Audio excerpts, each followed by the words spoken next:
ሰላም እንኳን ይመስላል በድጋሚ መጣችሁ። ዛሬ የምናየው ፋይል ኤክስፕሎረር ነው። እንዴት ዊንዶውስ ፋይል ኤክስፕሎረር የት እንደምናገኝ እንዴት መጠቀም እንዳለብን ማለት ነው። ፋይል ኤክስፕሎረር ምንድነው ትርጉሙ? ልክ እንደ ዲጂታል ካቢኔት ወይም ፋይል ካቢኔት ጋር ሲሰሩ እዚህ ጋር ታስክ ባራችን ላይ የፎልደር ምልክት አለች። እሷን እንከፍታለን ማለት ነው።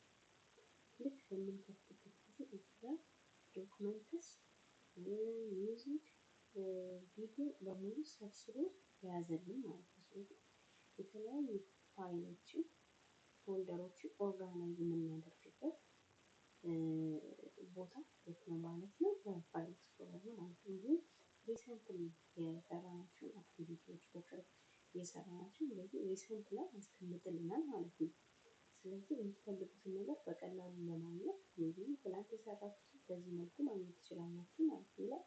እዚህ ጋር የምናገኘው ዲስ ፒሲ እናገኛለን። ሁለቱም የፓርቲሽኖቻችን ሲ እና ዲ ማለት ነው። ስለዚህ ሌላ ምንድነው አዲስ ፎልደር እንዴት ክሬት ማድረግ እንደምንችል እናያለን ማለት ነው። ራይት ክሊክ አድርገን ዴስክቶፓችን ላይ ከዛ ኒው እንላለን። ከዛ ፎልደር እናያለን። ከዛ የፎልደሩን ስም መስጠት አለብን። ምን ጊዜ ስሙን ከሰጠን በኋላ ከዛ ክሊክ ማድረግ ነው ማለት ነው። ኢንተርን ክሊክ ማድረግ ነው። እዚህ ጋር የምትፈልጉትን የፎልደር ኔም ትሰጡታላችሁ።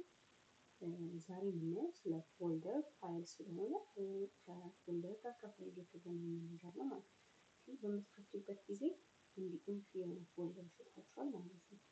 ፎልደር ምንድነው ጥቅሙ? ዶክመንቶችን ሰብስቦ ኦርጋናይዝ ለማድረግ በቃ አንድ ቦታ ላይ ለማስቀመጥ ነው ማለት ነው። ለምሳሌ ኮፒ ለማድረግ ብፈልግ ይሄንን ፋይል እዛ ዶክመንት ውስጥ ኮፒ ለማድረግ ብፈልግ የማደርገው አሳያችሁ። ቢፎር ዛት አንዳንዴ ታስክ ባር ብቻ ላይ ሲሆን ሰርች ላይ በመጻፍ ፋይል ኤክስፕሎረር ማግኘት እንችላለን። ወይም ስታርት ላይ በመሄድ ከዛም በኋላ እዚህ ሰርች ላይ ፋይል ኤክስፕሎረር ብላችሁ ሰርች ብታደርጉ በቀላሉ ታገኙታላችሁ። ግን ብዙ ጊዜ ከታስክ ባራችን ላይ ፒን ሆና እናገኛታለን ባይ ዲፎልት ማለት ነው።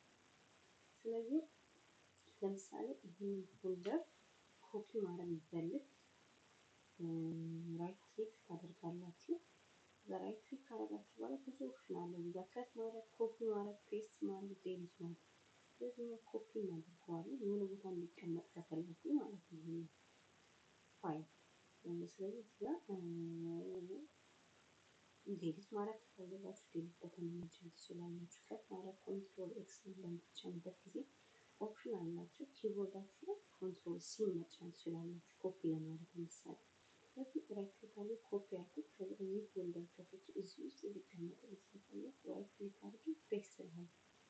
ከዛ ኮንትሮል ቪ ኮፒ አደረኩ። እዚህ ጋር ኮንትሮል በኪቦርድ ከፈለጋችሁ ኮንትሮል ሲ ከዛ ኮንትሮል ቪ መጠቀም ትችላላችሁ ማለት ነው። ይህ በዚህ መልኩ ገብቶልኛል ማለት ነው። ወደ ኋላ መመለስ ከፈለኩኝ ኮንትሮል ዜድ በመጫን አንድ ያደረኩትን ማለት ነው። እዚህ ጋር ከት ባደርገው ከዚህ ከዴስክቶፕ ላይ ከእሱ ጋር አጥፋና እዚህ ፎልደር ውስጥ ከተገኘ ማለት ነው። ከት አድርጌ ከት ሳደርገው ይኸውላችሁ እንደምታዩት ፎልደሩ አዲስ ሊሆን ይችላል። የሆነ ቦታ ወስጄ ፔስት እስከማደርገው ድረስ ማለት ነው። እዚህ ጋር ፔስት ሳደርገው ዳይሬክትሊ ከዴስክቶፕ ላይ ከታደረኩት አይገኝም ማለት ነው። የሆነ ቦታ ላይ ወስጄዋለሁ ማለት ነው። ስለዚህ በዚህ መልኩ ማድረግ ትችላለች። አሁን ደግሞ ቀጣይ የምናደርገው ዴሊት እንዴት ነው የምናደርገው? ፎልደሩ እንዴት ነው ዴሊት የምናደርገው? ምንድን ነው የሚፈጠረው? ራይት ክሊክ አድርገን እንደተለመደው ዴሊት አድርገን ከዴስክቶፕ ላይ ጠፋላት ይሄ ፎልደር። ስለዚህ የት ነው የሚቀመጠው? ሪሳይክል ቢን ላይ ሁላችሁም ዴስክቶፕ ላይ የምታገኙት አለ ማለት ነው። ሪሳይክል ቢን ስትከፍቱት እንግዲህ በጣም ብዙ ፋይሎችን ዴሊት ስለማድረግ ክሊር ማድረግ አለብኝ። እዚህ ጋር ዴሊት ያደረኳት ፋይል አክሴፕት ትመጣልኛለች ማለት ነው። ሲመጣ እዚህ ጋር ራይት ክሊክ አድርጌ ሜቢ በስህተት ከሆነ ዴሊት ያደረኩት ራይት ክሊክ አድርጌ ሪስቶር መመለስ እችላለሁ ወደ ነበረበት ቦታ። ወይም ፐርማነንት ማጥፋት ከፈለኩ ካልፈለግ ሰው እንዲያይብኝ እንዲከፍል ዴሊት ድጋሚ እዚህ ውስጥ ገብታችሁ ዴሊት ስትሉ ፐርማነንት ከኮምፒውተሩ ሙሉ ለሙሉ ዴሊት ይሆናል ማለት ነው። ሪስቶር ስትሉት ደግሞ በአክሰስ ወደ ነበረበት ቦታ ላይ ያስቀምጥላችኋል ማለት ነው። በስህተት ዴሊት ያደረጋችሁትን ነገር የምታገኙት ሪሳይክል ቢን ውስጥ ነው። ሜቢ ዳታ ሲጠፋባችሁ በፈርስት ቼክ ማድረግ ያለባችሁ ሪሳይክል ቢናችሁ ነው ማለት ነው። እዛ ውስጥ ከሌለ እንደምትስት። ስለዚህ ሌላው ሪኔም ለማድረግ ደግሞ ራይት ክሊክ ታደርጉና እዛ ፎልደር ላይ ማለት ነው ራይት ክሊክ ታደርጉና እዚህ ጋር ሪሙቭ ኦፕሽን አለ።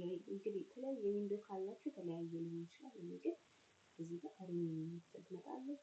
ሪሙቭ ወይ ኤፍ2 ኪቦርዳችሁ ላይ መጫን ትችላላችሁ። ከዛ ስሙን መቀየር ትችላላችሁ ማለት ነው። በዚህ መልኩ እንግዲህ